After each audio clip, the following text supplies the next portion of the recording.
교회가 세상을 위해 존재할까요? 세상이 교회를 위해서 존재할까요? 우리 예수님께서 제자들, 즉 교회를 향하여 너희는 세상의 소금, 세상의 빛이다 라고 말씀하신 것만 보아도, 교회가 세상에 존재한다는 이유만 보아도 세상을 위해서다. 세상에 교회가 있는 이유는 세상을 위해서 존재하는 겁니다.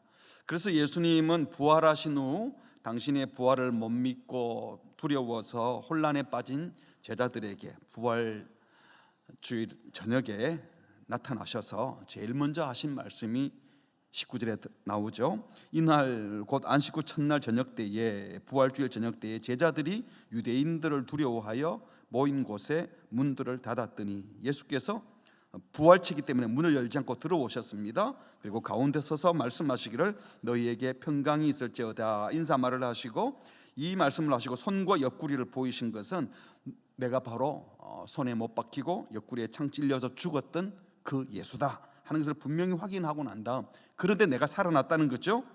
제자들이 보고 크게 기뻐했습니다. 그래서 제자들이 가졌던 의심의 문제가 다 해결되고 난 다음에 주신 첫 말이 21절 너희에게 평강이 있을지다. 다시 한번 인사 말씀을 하시고 같이 할까요? 아버지께서 시작. 아버지께서 나를 보내신 것 같이 나도 너희를 보내노라.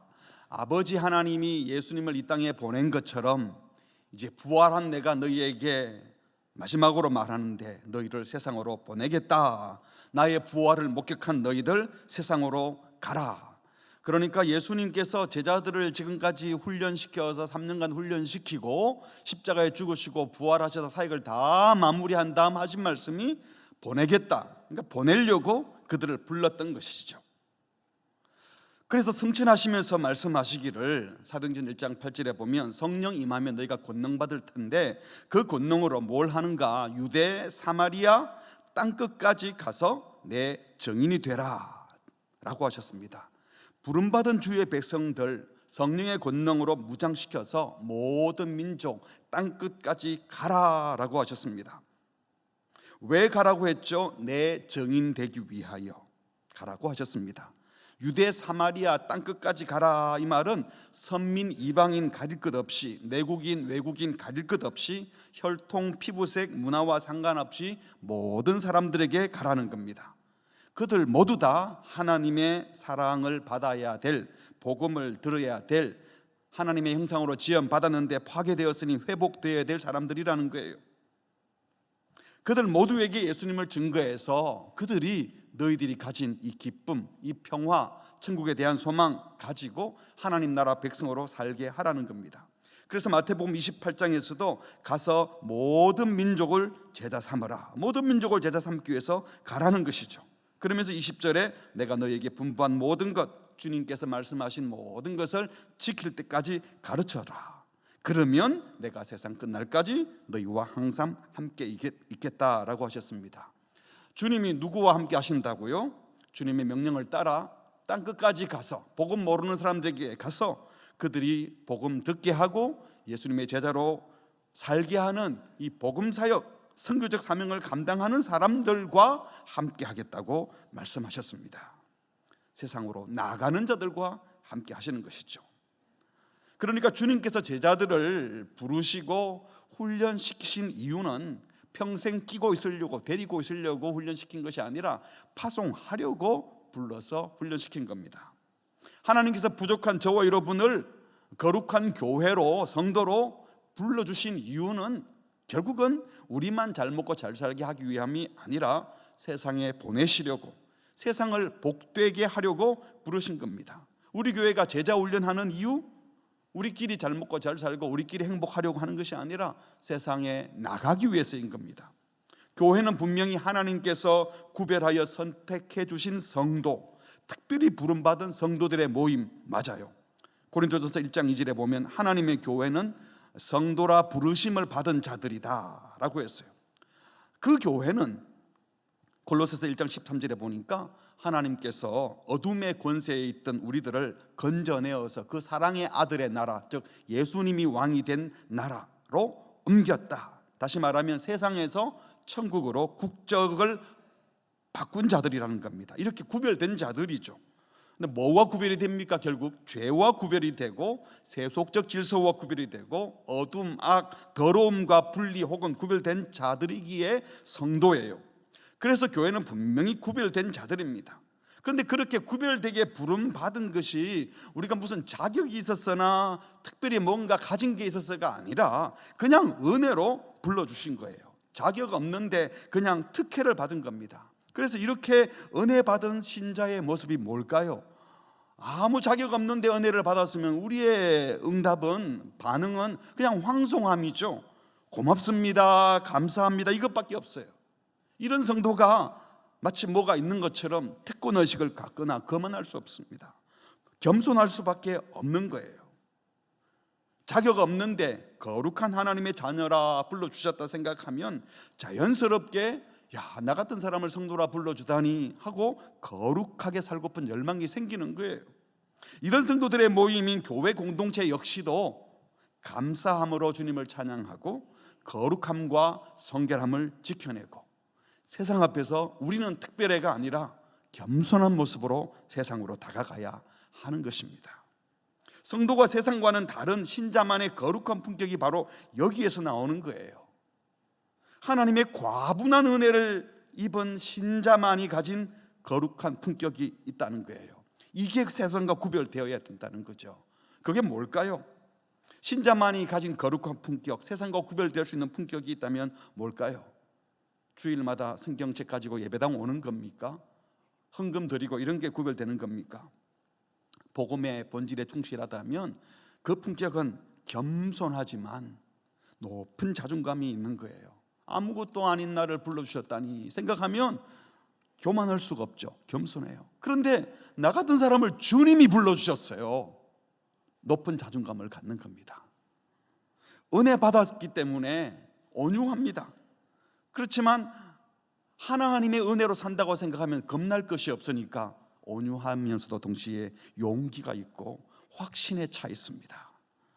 은혜 받은 신자는요, 조용하지만 강하고 지혜롭고 사랑이 넘쳐나지만 정의롭습니다. 불의와 타협할 이유가 없어요. 하나님의 은혜로 살아가니까.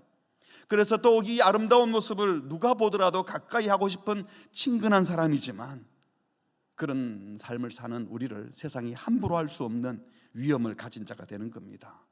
이게 신자가 가져야 될 거룩한 품격이라고 믿습니다. 그저 술 안 먹고 담배 안 피우고 주일마다 교회 가고 이게 거룩이 아니라 이 복음의 본질이 보여주는 은혜 받은 사람의 그 겸손함과 높은 자존감과 또 불의를 보고 참지 못하지만 부들부들 떠는 것이 아니라 겸손함으로 의롭게 살아가는 이것이 거룩한 품격인 것이죠. 성도와 교회가 거룩하다는 것은 그런 차원에서 세상과 담쌓고 우리는 당신과는 못 지내, 더러운 너희들하고는 접촉할 수 없어, 이게 아니라 이 거룩한 모습으로 세상에 들어가서 세상을 아름답게 하고 세상을 복되게 하는 존재로 사는 것, 이것이 거룩함입니다. 그러므로 성도는 거룩한 모습으로 세상에 들어가서 살아야 하는 거예요. 가끔 기독교인들 가운데 하나님의 법은 세상 법 위에 있다, 우리는 시민으로 지켜야 될 그런 법보다도 초월한 법을 갖고 있기 때문에 세상 법에 우리는 구애 안 받는다 이러면서 주의 성전을 짓는데 건축법, 소방법 무시해도 될 것처럼, 선교사로 가고 설교하러 가면 교통법규 무시해도 괜찮을 것처럼 생각하는 아주 이상한 사람들이 있어요. 그거 잘못된 생각이죠. 우리가 이런 법에 매이지 않는다고 하는 것은 그 법에 매여가지고만 부들부들 떠는 것이 아니라 어떻게 해서든 세상과 다른 질서, 거룩을 추구하며 영혼을 사랑함이 이 법규를 넘어선다는 거예요. 쉬운 예를 든다면 횡단보도에서는 파란불 있을 때 건너야 되죠. 빨간불이면 건너면 안 되고, 이거 다 알아요. 그런데 몸이 약한 분이 또는 장애가 있는 분이 파란불에 건너다가 못 건너고 빨간불인데 부들부들 떨고 있으면 빨간불이어도 뛰어들어가서 다른 차들 좀 스탑시켜 놓고 그분이 건너도록 돕는 것, 이게 그 법규를 초월하는 거예요. 그러나 일상의 삶에서는 이런 법규들이 우리 모두의 필요를 위해서 만들어진 약속이니까 잘 지키지만 때를 따라서는 그 법을 그렇게 초월하는 거죠. 사랑하는 이유로, 살리기 위해서. 세상보다 훨씬 더 고급한 가치를 지니고 있기 때문에 세상이 감히 함부로 할 수 없는 거룩한 위엄을 가졌기 때문에 그렇게 하는 겁니다. 그래서 겸손하게, 정의롭게, 친근하게, 사랑으로 다가가서 세상을 복되게 하는 성도가 바로 교회인 줄 믿습니다. 교회가 이런 복된 모습으로 세상에 존재하는 그 자체가 바로 세상의 소망이 되는 것이고 세상을 복되게 하는 것입니다. 우리 교회가 거룩해야 될 이유가, 교회가 거룩하게 부름받았다는 이유가 바로 이렇게 세상에 들어가서 세상에 다른 종류의 삶이 있음을, 이런 복된 삶이 있음을 세상에 보여주기 위해서라는 겁니다. 구약에서 하나님께서 이스라엘을 선택해서 출애굽시킨 이유는요, 그들이 특별히 잘난 게 있어서가 아니었습니다.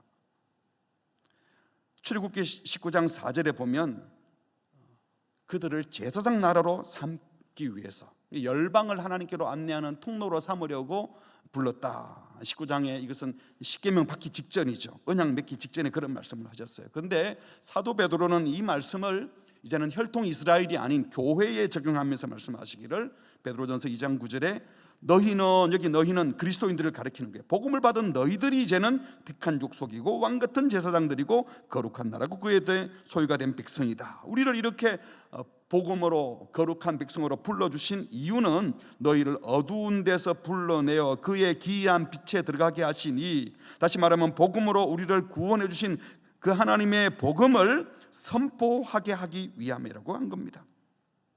다시 말해서 우리를 구원하여 부르신 이유가 세상으로 다시 보내기 위해서, 하나님의 은혜와 사랑을 모르는 자들에게 그걸 전하도록 하기 위해서 우리가 부름받았다는 겁니다. 이런 차원에서 지상의 모든 교회는 세상에서 부름받았지만 동시에 세상으로 보냄을 받은 모든 민족에게 복음을 전하기 위해 세상을 복되게 할 선교적 교회로 부름받은 교회인 겁니다. 그래서 우리 모두는 선교적 교회인 거예요. 교회의 여러 가지 사역 중에 선교가 제일 중요하다, 해외 선교를 열심히 해야 된다, 이런 차원의 말씀이 아니라 교회의 존재 자체가 세상을 위한 존재이고 모든 성도가 세상에 보냄받은 사명자다라는 차원에서 모든 교회는 선교적 교회인 겁니다. 그렇다면 이 선교적 교회는 어떤 모습이어야 할지를 5가지 정도로 정리해 보았습니다. 첫 번째로, 선교적 교회는 모든 성도가 선교적 사명을 받은 교회입니다. 이 사명이라는, 미션이라는 단어가 선교라는 단어도 쓰고 사명이라는 단어도 쓰는데 원래는 라틴어에서 보내다라는 데서 온 단어입니다. 보낸다. 우리 모두는 주님이 불러주셨을 뿐만 아니라 주님이 또 보냈다. 보낼 때는 그냥 보내지 않을 거 아니에요. 사명을 부여해서 보내는 거예요. 그러니까 이 사명 또는 보냄을 받았다, 이 자체가 선교라는 단어가 되는 것이죠. 왜 보냅니까? 하나님이 우리를 통해서 하고 싶은 일이 있었어요. 하나님이 기대하신다는 겁니다. 사도 바울은 하나님이 자신을 비롯하여 우리를 만세전에, 창세전에 그리스도 안에서 택하고 예정하여 구원했다라고 하면서 그 하나님께서 고린도전서 15장에 보면 자기를 사도로 부르셨다, 사도의 사명을 주셨다, 하나님의 은혜를 증거할 사명을 주셨다 하면서 이렇게 보내신 것도 하나님의 은혜라고 말을 했어요. 만일 우리가 하나님이 보내신 사명자다, 선교사다, 정인이다 라고 확신한다면 주님은 나의 모든 모습을 통하여 예수님을 증거하실 거예요.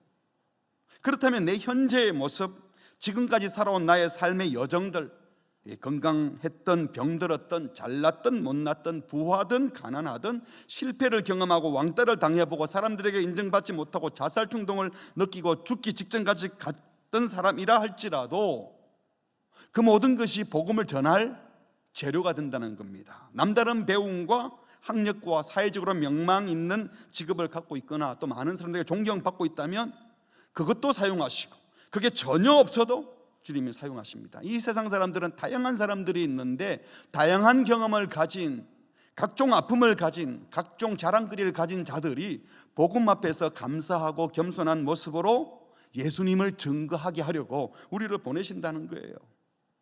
우리는 특출한 모습으로만 복음을 전할 것 같지만요, 사실은 상처 있고 힘들고 죽을 것 같이 고통스러워하는 그런 사람들에게 복음이 더 필요한데, 너무 건강하고 모든 게 다 잘 되고 잘난 사람들이 가서 복음을 전하면 당신은 그렇게 편하니까 예수 믿지만 나 같은 사람은 어떻게 예수 믿어? 이렇게 할 수 있지 않겠어요?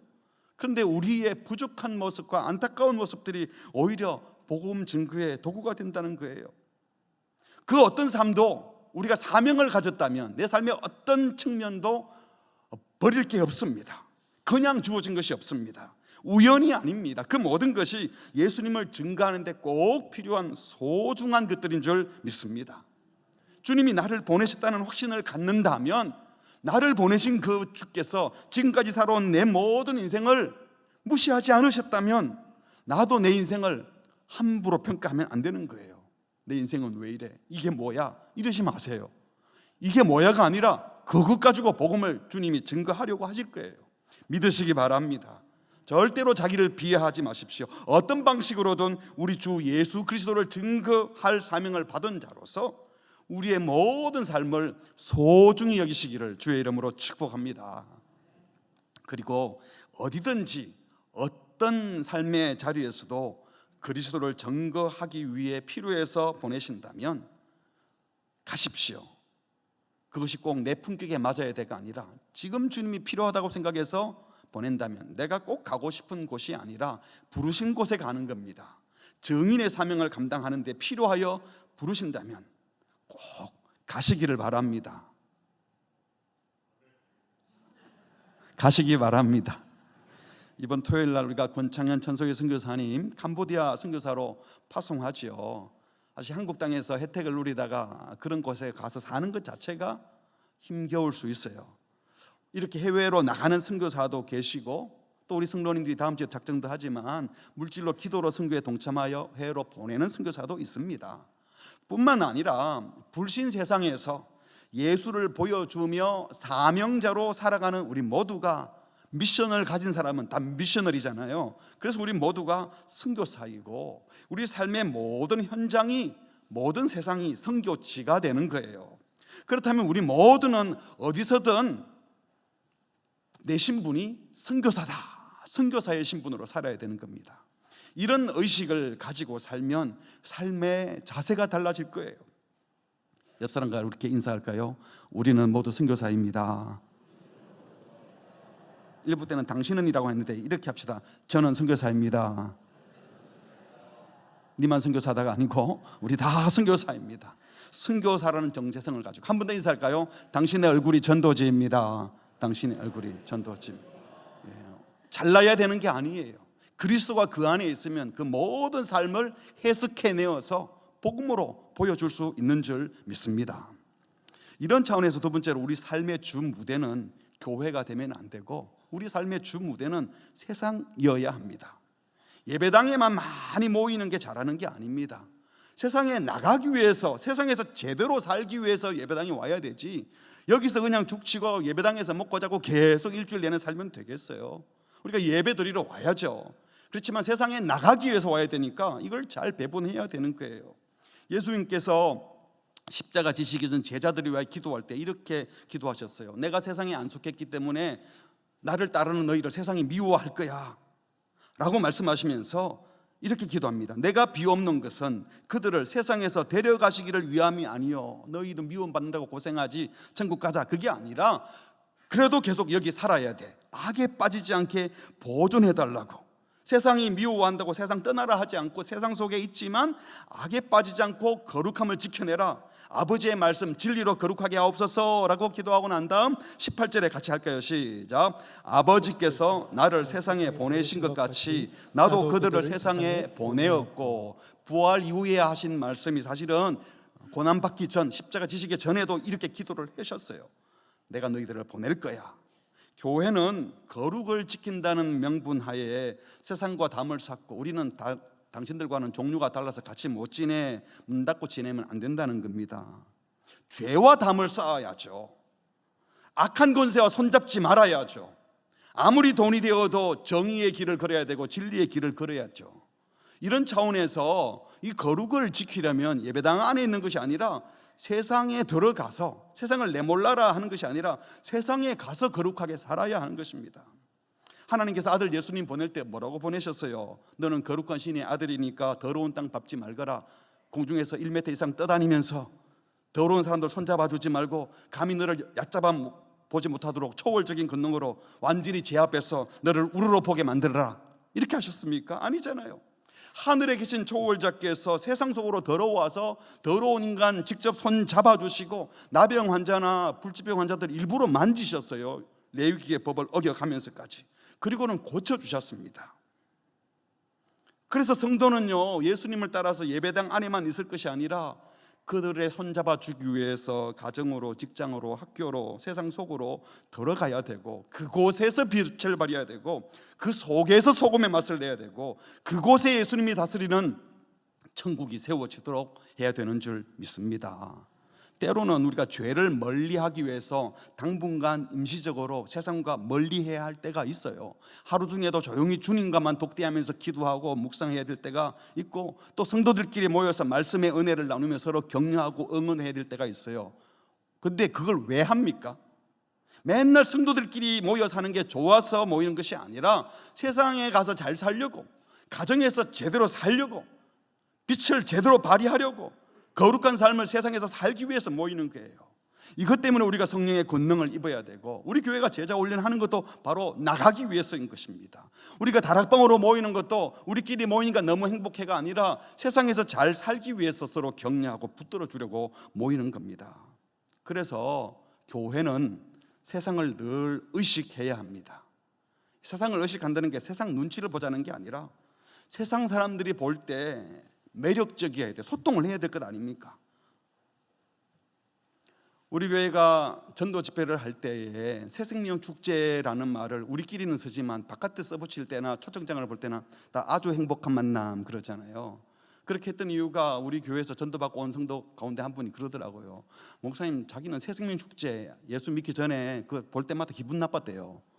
저들은 새생명이고 나는 헌생명인가, 딱 그렇게 들리더래요. 그래서 그 말을 딱 듣고 보니까 저도 모르는 사이에 복음 전할 자로 그들 형편에서 생각지 못했다는 생각이 들었어요. 그래서 단어를 바꿔버린 거죠. 그런 생각을 우리가 계속 해야 되는 거예요. 뭔가 있는데 그들이 우리에게 다가올 수 있는 매력이 보이게 또 해야 되는 거죠. 그래야 복음을 전할 수 있으니까요. 아예 마음문을 닫아버리면 안 되잖아요. 우리가 하나님께 거룩한 예배를 드리기 때문에 세상이 함부로 할 수 없는 그런 위엄과 거룩함, 뭔가가 있어야 돼요. 그렇지만 세상 사람들의 눈에 교회만 가지고 있는 자기들이 감히 상상하지 못하는 신비함, 기쁨, 다른 종류의 만족, 평화, 우리가 생각지 못한 행복, 종류가 다른 감사, 이런 것들도 있어야 된다는 거예요. 그들도 쓰는 용어지만 차원이 다른 뭔가가 있어야 되는 겁니다. 세상을 의식하면서도 그들에게 향기를 발해야 한다는 겁니다. 그런데 그 매력의 핵심이 무엇이어야 될까요? 그것은 우리만 가진 우수한 문화, 교회의 문화, 이게 아니라 정말 예수님의 향기여야 합니다. 예수님이 증거되어야 되지, 아유 저 저급한 것들, 이게 아니라 예수님을 따르는 모습, 그 핵심이 뭐겠어요? 예수님께서 말씀하셨죠. 인자가 온 것은 섬김 받으려 함이 아니라 도리어 섬기려 하고 자기 목숨을 많은 사람의 대속물로 주기 위해서다. 예수의 향기의 핵심은 섬김이에요. 그가 우리를 섬겨주셔서 우리를 온전하게 해주셨고, 종이 되셔서 우리를 높여주셨고, 자기를 대속물로 내어놓으심으로 우리를 살려주셨습니다. 이런 향기가 나야 된다는 겁니다. 마태복음 16장에서는 누구든지 나를 따라오려면 자기를 부인하고 자기 십자가를 져야 된다. 사도 바울도 말하기를 다투는 빌립보 교인들을 향해서 너희들 다투지 않고 하나가 되어야 되는데, 그러려면 이 마음 품어야 돼. 곧 예수 그리스도의 마음. 그 마음이 어떤 마음입니까? 6절에 보니까 하나님의 본체이신 그분이 하나님과 동등됨을 취할 것으로 여기지 않고 스스로 내려놓고 오히려 자기를 비워서 종의 형체를 가지고 그 중에서 사람들과 같이 오셔서 사람의 모양으로 나타나서 자기를 낮추시고 죽기까지 복종, 즉 십자가에 죽을 때까지 복종하셨다. 이것도 한마디로 겸손 낮아지심입니다. 우리 대신 수치와 고통을 당하셔서 십자가에 죽으셔서 우리가 감당해야 될 죄값을 다 치루어 주셨습니다. 그래서 우리가 사망 군세에 매이지 않게 하시고 그분이 부활하심으로 모든 악을 멸하시고 죄를 멸하시고 공평과 정의를 이루시면서 우리에게 말하는 거죠. 평화는 이렇게 이루어지는 거다. 총칼로, 무기로, 돈으로 하는 게 아니야. 내가 죽고 부활함으로 저들을 용서함으로 평화가 이루어지지 않았느냐 하며 그런 삶을 살려고 하신 거예요. 우리가 세상에 보여줘야 될 매력, 향기가 있다면 바로 이 그리스도의 향기입니다. 선교는 고급한 문화, 서양의 문화를 미개한 곳에 전해주는 게 아니에요. 세련된 문화를 전해주는 것이 복음이 아닙니다. 문화 제국주의가 되면 안 돼요. 그건 다 상대적인 것이거든요.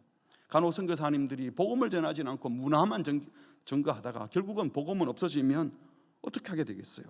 고린도후서 4장 9절에 보면 분명히 우리는 우리를 전하는 게 아니다. 우리 자신을 전파하는 것이 아니라 우리가 가진 것을 전파하는 것이 아니고 오직 그리스도 예수가 우리의 주님 되신가. 그래서 우리도 여러분을 섬기겠다 하는 이것을 전파한다. 성도가 세상에 보여줘야 될 진짜 향기, 진짜 매력은 바로 그리스도의 섬김입니다. 세상에 없는 것이죠. 그래서 선교적 교회는요, 내가 있는 곳에 사람들 많이 모아가지고 우리가 추앙을 받고 높아지는 것이 아닙니다. 내가 그들을 섬기기 위해서 그들의 삶의 현장으로 들어가야 되는 겁니다. 교회가 좋은 프로그램 마련하고 좋은 시설 마련하고 소문 듣고 사람들이 찾아오게 하는 교회 필요하죠. 근데 이게 먼저가 되면 안 되는 거예요.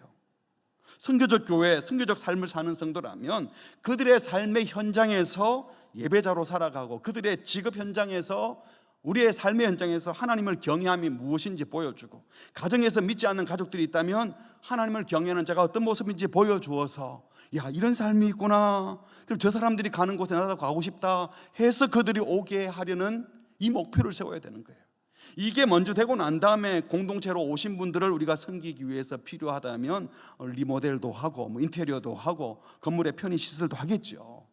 근데 이 복음으로 선교적 삶으로 보여주는 것은 없고 어떻게든 매력을 끌어서 모으겠다.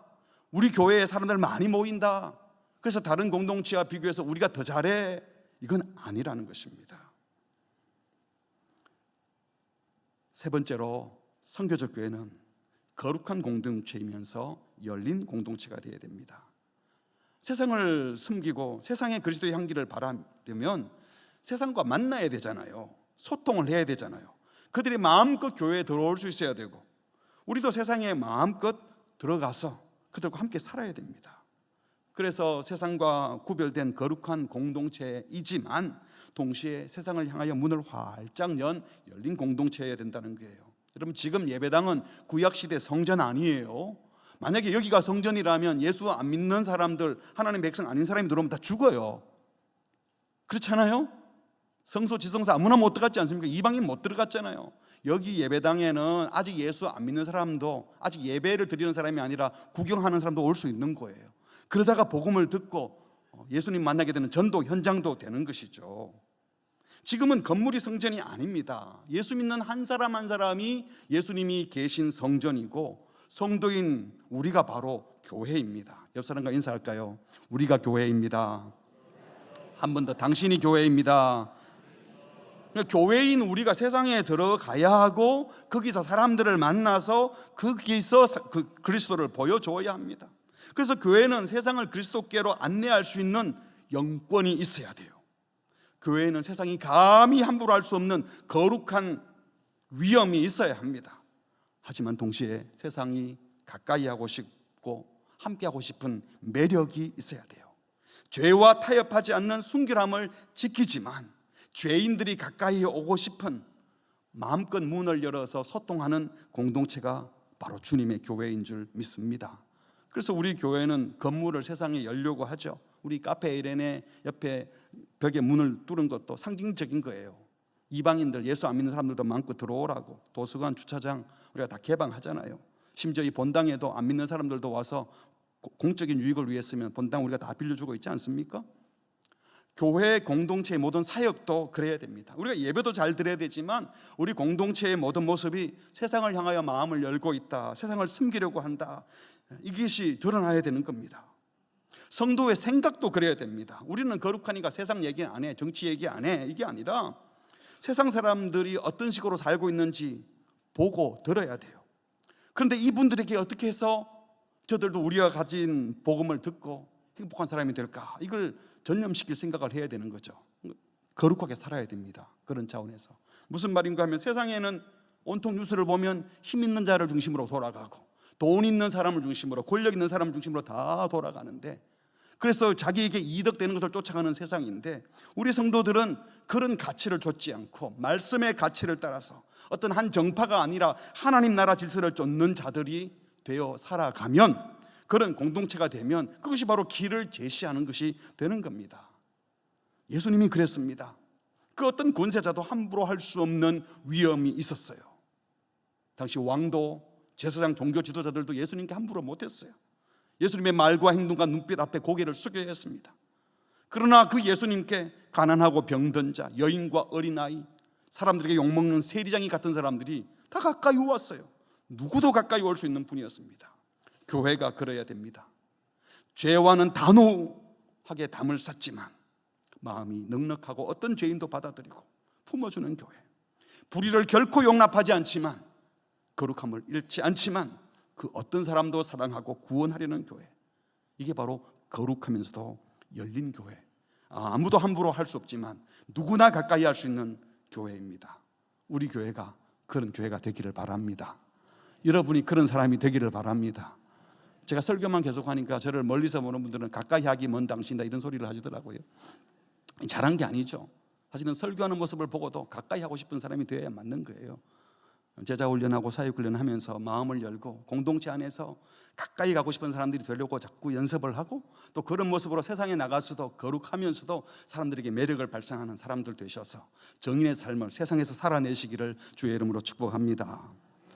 네 번째로, 이 선교적 사명의 출발은요, 내 민족만이 아니라 모든 민족을 차별 없이 사랑하는 것에서 시작됩니다. 그래서 선교적 교회는 모든 민족에게 차별 없이 복음을 전하는 거잖아요. 복음 들을 만한 민족 찾아가는 것이 아니라 복음을 모르면 누구에게나 가는 거예요. 그러려면 내 민족만 특별한 것처럼 생각하는 소위 배타적 선민의식 버려야 합니다. 유대인들이 그런 생각 너무 많이 가지고 있죠. 자기들만 특별한 것처럼. 그리고 한국 분들이 우리가 유대인 제일 닮았다, 그리고 우리는 특별하다, 이런 얘기 참 교회 안에서 많이 했는데 그건 잘못된 생각입니다. 우리가 뭐가 그렇게 특별해요? 잘난 점도 있지만요, 못난 것도 참 많아요. 세상에서 정치권에 있는 사람들은 우리 민족이 탁월하다, 한국민이 특별하다 해서 이렇게 단합시키려고 하는 것 이해가 돼요. 그렇지만 우리는 하나님 나라 백성으로 늘 부족함을 알고 하나님의 은혜를 구하고 어쨌든 우리 모습으로 복음의 통로가 되면 좋겠다, 이 마음을 가져야 되지, 우리만 특별하다 그러면 복음의 통로가 안 되는 겁니다. 신명기 7장 7, 8절에 보면 하나님께서 이스라엘을 택한 이유가 너희들이 숫자가 많은 것도 아니고 도덕적으로 탁월한 것도 아니다, 그냥 내가 사랑해서 선택한 거야, 이렇게 말씀하셨어요. 그리고 그들을 제사장 나라로 삼겠다고 출애굽기 19장이 말씀하지 않았습니까?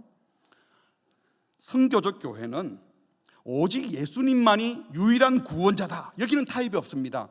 배타적 구원론, 이거 포기할 수 없어요. 오직 예수님만 길이니까요. 그런데 그 예수님만이 길이라고 하는 이 사실이 어떤 특정한 사람에게만 아니라 모든 민족에게 열려 있다는 겁니다.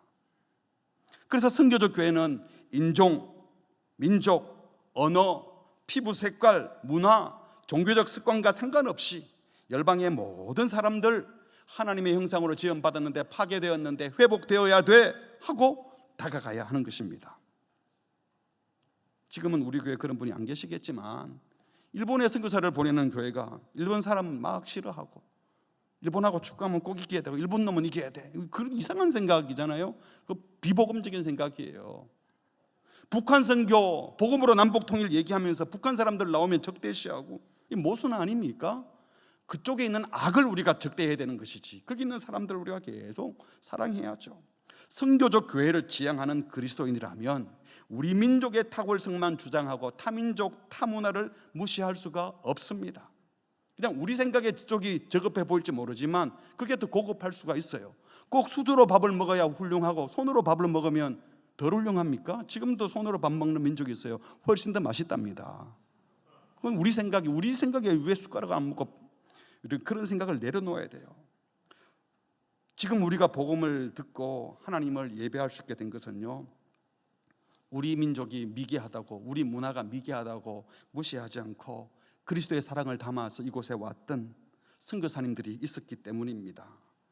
선교적 교회의 시작은 우리 외에 타인을, 다른 민족을 동일하게 소중히 여기고 사랑하는 데서 시작되는 겁니다. 성경을 읽어보면 구약에서도 그렇고 신약에서도 그렇고 늘 이방인을 향하고 있어요. 우리 예수님께서 유대인들 제자들의 믿음은 칭찬한 적이 없는데 마태복음 8장 10절에 보면요, 이스라엘 중에 아무에게서도 이만한 믿음을 보지 못했다 칭찬받은 사람은 로마인 백부장이었어요. 십자가에 돌아가실 때 이 사람은 과연 하나님의 아들이었도다 하는 사람도 로마인 백부장이었어요.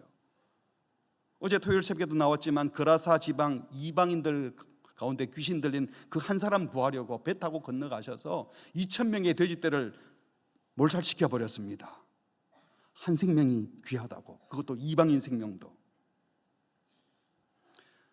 우리 예수님께서 성천하시면서 주신 말씀도 그렇잖아요. 마태복음 28장에 보면 모든 민족을 제자로 삼으라. 마가복음 16장에 만민에게 온 천하에 다니며 만민에게 복음을 전폐하라. 누가복음 24장에 예루살렘에서 시작해서 모든 족속에게 전파되어야 된다. 사도행전 1장 8절에서도 예루살렘, 온 유대, 사마리아, 특별히 사마리아라는 단어를 쓴 것은 이스라엘 사람들이 사마리아인들을 개취급했거든요. 그들도 복음 들어야 되고 땅 끝까지 내 증인 되어야 된다라고 하셨어요. 여기 보면 우리도 모르게 예루살렘, 유대, 사마리아, 땅끝 그러면 우선순위가 있는 것처럼 보입니다. 그런 면도 분명히 있습니다. 분명 내 가족, 내 이웃, 내 민족에게 먼저 복음을 전해야 되겠죠. 그러나 그렇다고 해서 예루살렘 선교가 끝나고 나면 유대인들이 다 믿고 나면 사마리아 사람 다 믿고 나면 다른 나라로 갔나요? 바울이 그렇게 했습니까? 아니지 않습니까?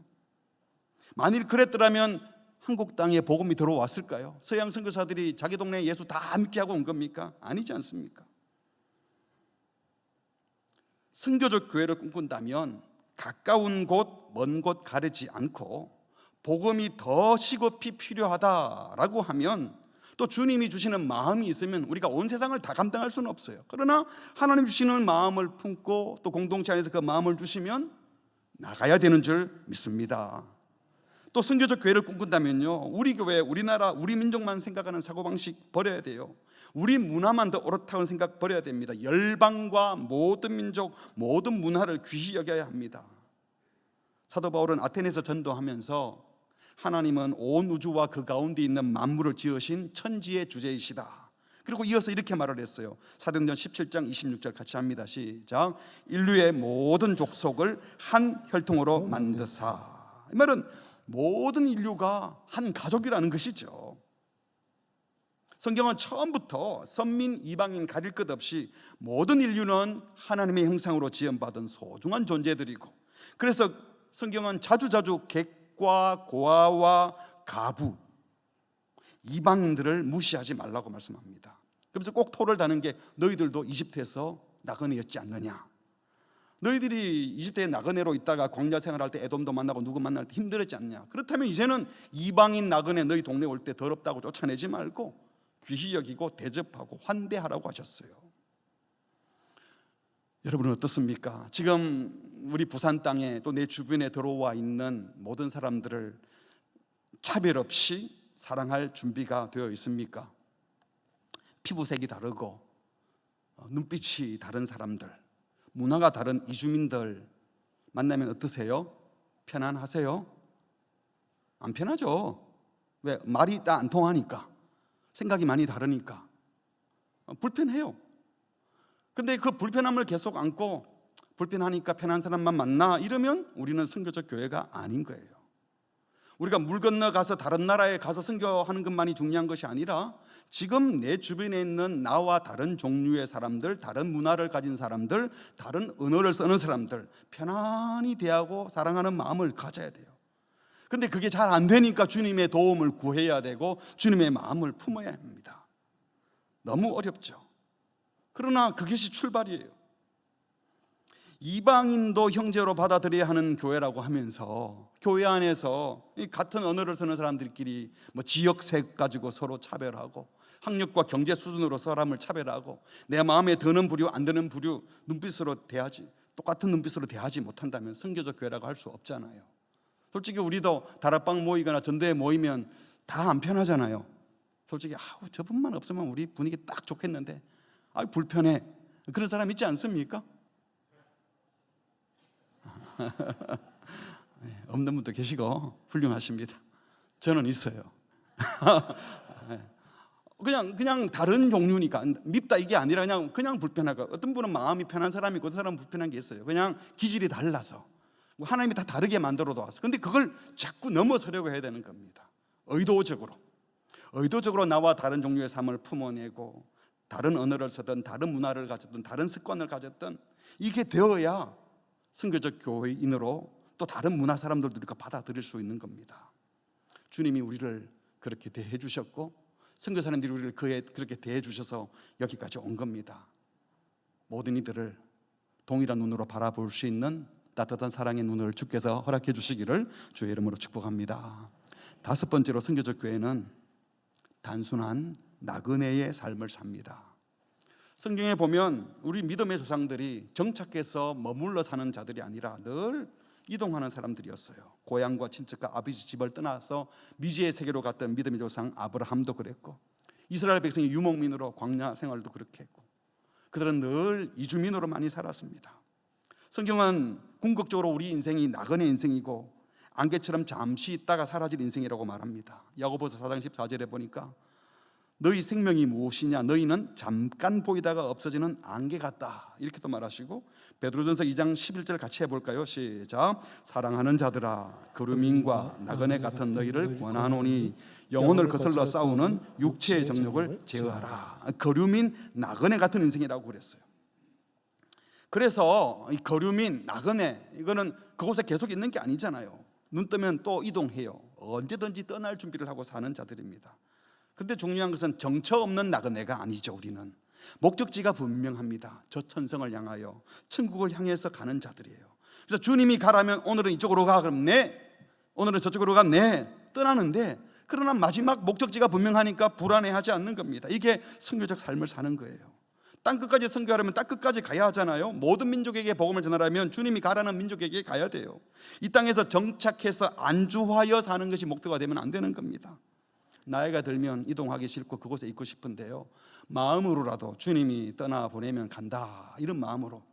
여러분, 70대는 꼭 한 곳에 있어야 됩니까? 80대는 꼭 그곳에 살아야 되나요? 주님이 이주시키면 이주하시기 바랍니다. 아멘. 우리가 사는 집만이 아니라 언제 떠날지 모르죠. 내가 먼저 떠날 수도 있고 내 앞에 있는 사람이 먼저 떠날 수도 있어요. 이 생각을 늘 하면서 언제든지 떠날 수 있다, 이 마음으로 살아야 한다는 거예요. 이런 마음으로 살면 여기서 많이 소유하고 많이 꾸미고 여기에 집착하지 않을 겁니다. 비본질적인 것에, 여행에 필요하지 않는 것, 천국 백성으로 살아가들 여정에 쓸모없는 것들, 이거 거추장스럽게 끌고 다니지 않을 거예요. 교회도 많이 모아가지고 덩치 커지는 데 관심 있는 것이 아니라 어떻게든 이 단순한 복음을 전하고 소박한 삶을 살아가면서 정착해서 안주하는 것이 아니라 하늘 본향을 바라보며 살아가는 거죠. 그곳에 진짜 평안이 있거든요. 정착한다고 마음이 평안한 것이 아니라 주님 안에 있어야 참된 평안이 오는 줄 믿습니다. 우리 찬송도 부르잖아요. 나 어느 곳에 있든지 늘 마음이 평하다. 왜 마음이 편안해요? 왜 평안해요? 주 안에 있기 때문에. 그래서 선교적 교회는 이 땅에서 영원히 살 것처럼 웅장한 건물 짓고 화려한 장식품 만들어 놓지 않습니다.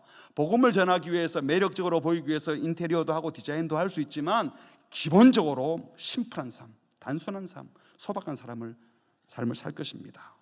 썩어 없어질 것들에 마음 빼앗기지 마시고 본질에 충성하다 보면 그런 삶이 되는 겁니다. 언제든지 떠날 준비를 하고 사는 우리 모두가 되시기를 바랍니다. 말씀을 맺습니다. 선교적 교회는 우리 모두가 보냄받은 사명자, 선교사라는 의식을 갖고 사는 것입니다. 우리 모두 선교사입니다. 선교사의 정체성을 잃지 마시고 사십시오. 그래서 우리의 중후대는 교회당안이 아니라 세상을 복되게 하기 위해서 세상으로 들어가서 그곳에서 그리스도의 향기인 섬김의 향기를 풍겨야 합니다. 그리고 이것을 위해서 늘 마음의 문을 열고 삶의 문을 열고 우리의 공간도 열고, 그래서 그들이 함부로 할 수 없는 위험이 있지만 늘 다가갈 수 있는 매력이 있는 세상과 소통하는 교회가 될 것입니다. 선교적 교회의 출발은 모두를 차별 없이 사랑하는 것입니다. 멀리 있는 이방 민족뿐만 아니라 내 가까이 있는 사람들과도 모든 마음의 장벽을 허무시고 어떤 정치적 생각을 가지고 있든 어떤 문화를 가지고 있든 상관없이 마음 편히 다가갈 수 있는 사람 되시고 받아들이는 사람 꼭 되시기 바랍니다. 무엇보다도 우리가 그들에게 보여줘야 될 것은 여기가 전부가 아니다, 저 천성을 향해서 가고 있다, 나그네 인생임을 보여주면서 비본질적인 것에 물질이나 돈이나 시간 낭비하지 아니하고 본질적인 것에 투자하면서 단순하고 소박하지만 영광스러운 삶 사역 되시기를 주님의 이름으로 축복합니다. 우리 함께 찬양하시겠습니다. 당신은 하나님의 언약 안에 있는 축복의 통로. 우리 모두가 선교사라는 의식을 가지면 옆에 있는 그분이 세상에 들어가서 복의 통로, 복음의 통로, 축복의 통로가 되는 거잖아요. 우리 그런 마음을 담아서 옆에 있는 선교사님들 우리 축복하겠습니다. 당신은 하나님의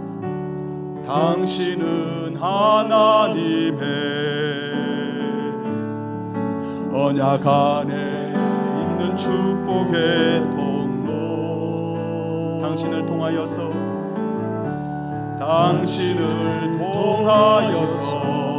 열방이 주께 돌아오게 돼. 옆에 있는 선교사님을 그렇게 축복하겠습니다. 당신은 하나님의 언약 안에 있는 축복의 통로. 내가 선교사이고 당신도 선교사이고 당신을 통하여서 열방이 주께 예배하게 되니. 세상 모든 민족이 구원을 얻기까지 쉬지 않으시는 하나님, 주의 심장 가지고 우리 이제 일어나 주 따르게 하소서. 세상 모든 육체가 주의 영광 보도록 우릴 부르시는 하나님, 주의 손과 발 되어 세상을 치유하며 주 섬기게 하소서.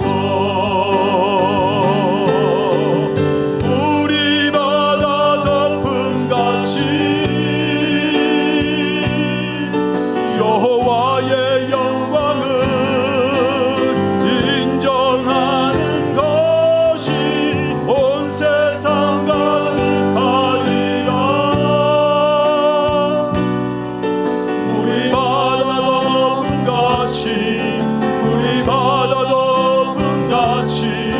물이 바다 덮음같이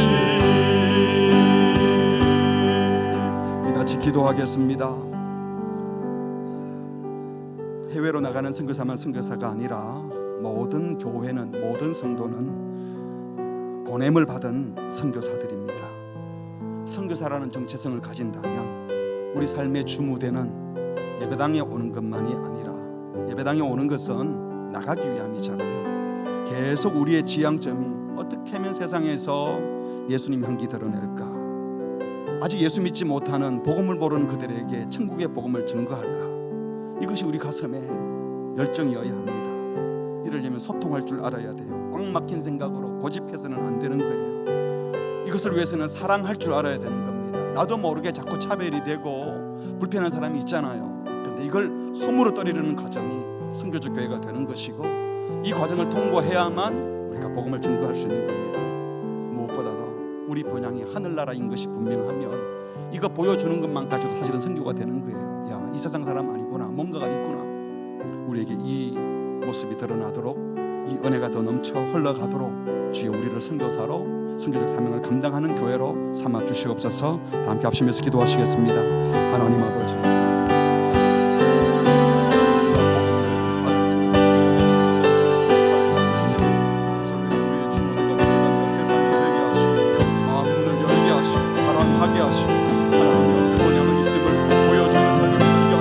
주시옵소서.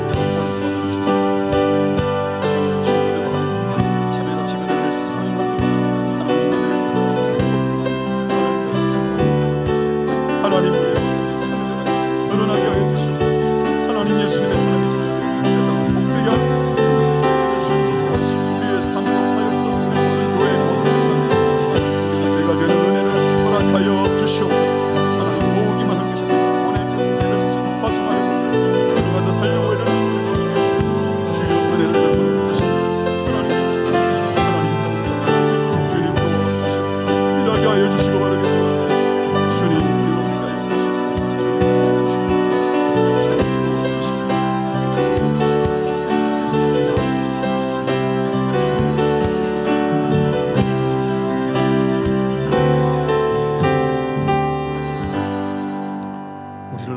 권세 가운데서 건져내시고 하나님의 아들, 사랑의 아들의 나라로 옮기셔서 천국 백성 삼아 주셔서 감사합니다. 우리를 이곳에 계속 살게 하신 이유는 이제 선교사로 파송하셔서 세상을 복되게 하라고, 소통하며 세상과 소통하며 그들을 사랑하여 그들에게 복음을 증거하라고 부르신 줄 믿습니다. 부르신 목적이 보내심인 것을 기억하여 세상에서 그리스도의 향기를 발하며 복음의 매력을 보여주며 우리의 본향이 있음을 보여주며 살아가는 선교사들이 다 되게 하여 주시옵소서. 실제로 탐험권에서 선교하는 우리 선교사님들과 또 선교사들을 위해서 기도하고 물질로 헌신하는 모든 주의 종들에게 은혜를 베풀어 주셔서 하나님 이 선교적 사명을 기쁘게 다 감당하게 하여 주시오며 매일매일의 삶이 선교의 삶이 되게 하여 주시옵소서. 예수님의 이름으로 기도합니다. 아멘.